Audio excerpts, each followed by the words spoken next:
Dans les magasins de l'usine où sont stockées les armes, une importante cargaison est en rade. Coup de massue pour les ouvriers. Aux dernières nouvelles, le pouvoir politique belge n'autoriserait pas leur exportation.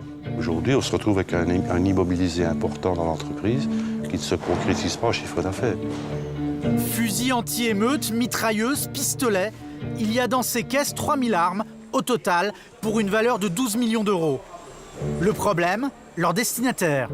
Ils suscitent l'inquiétude des autorités belges. Et si vous n'obtenez pas cette licence, c'est un problème, C'est-à-dire que tout est stocké ici et ce ne sera pas vendu. C'est pas évident, hein. Oui, mais on ne fabrique pas des bicyclettes. Le pays acheteur, dont les ouvriers ne prononcent pas le nom, n'est pas un client tout à fait comme les autres. Il s'agit de la Libye. Un État dirigé par le sulfureux colonel Kadhafi. Figure du terrorisme international dans les années 80, le dictateur parrainait alors près d'une trentaine de mouvances terroristes. À son actif, les attentats de Lockerbie et ceux du vol français DC-10 d'UTA, bilan 170 morts. Sauf qu'aujourd'hui, l'ancienne bête noire des Occidentaux est en odeur de sainteté et il est très courtisé, aussi bien par les politiques que les journalistes. En jouant le jeu des Américains, Kadhafi se rachète une place sur la scène internationale. Parce qu'il a accepté d'indemniser les victimes du DC-10 d'UTA, Mouammar Kadhafi serait donc pardonné. Les sanctions de l'ONU qui interdisaient tout commerce avec son pays ont été levées en 2004. Une aubaine pour les marchands d'armes. Après 20 ans d'embargo, l'armée libyenne a sérieusement besoin de se rééquiper. La France est en première ligne. En 2008, elle décroche un contrat de 168 millions d'euros pour la fourniture de missiles anti-chars Milan, avec la bénédiction et le soutien du chef de l'État. Les Libyens vont dépenser quelques centaines de millions d'euros pour faire marcher les usines en France. Je devrais m'en excuser? Qu'est-ce qu'on me reproche? De trouver des contrats? Aujourd'hui, tout le monde vend des armes au colonel Kadhafi, mais en Belgique, apparemment ça coince. Résultat, Nicolas, le directeur commercial, Giovanni, le monteur de mitrailleuses, et tous les ouvriers de l'usine sont suspendus à la décision des autorités belges. Le sort des 3000 armes destinées à la Libye est en train de se jouer à Bruxelles. Et tout va dépendre d'un homme. Nous sommes au ministère des Affaires étrangères de la Wallonie, région dont dépend légalement la FNR Stahl.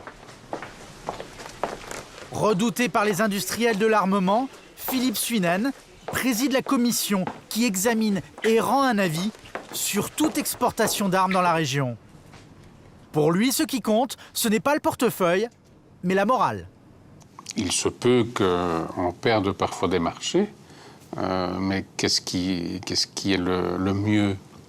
Est-ce qu'il ne faut pas mieux, je dirais, être un pays qui respecte l'ordre international et qui est préoccupé de certaines valeurs, plutôt qu'être un pays dont chacun va se méfier parce qu'il autorise à tout vent n'importe quelle exportation d'armes? Il n'y a pas photo non plus pour moi.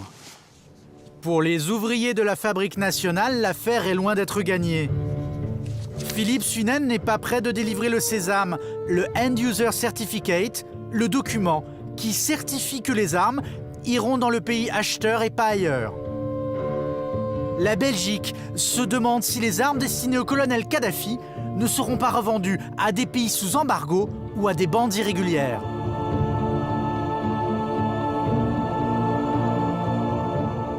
Il y a des indications venant d'ONG de type Amnesty que on aurait retrouvé dans le Darfour des armes qui viennent de ce pays-là.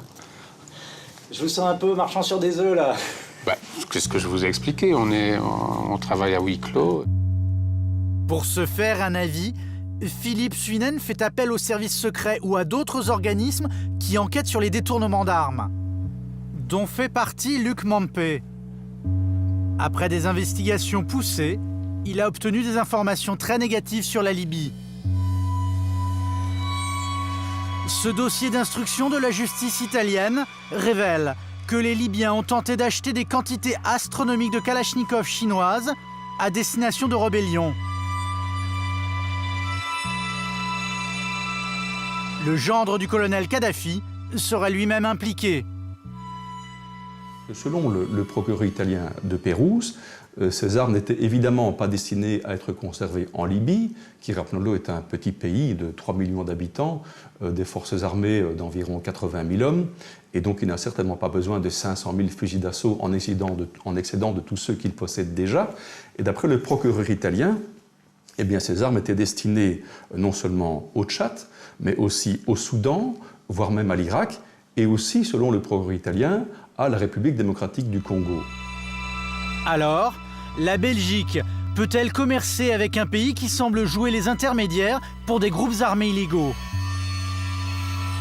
La hantise des autorités, c'est de voir leurs entreprises et leurs pays associés à des massacres.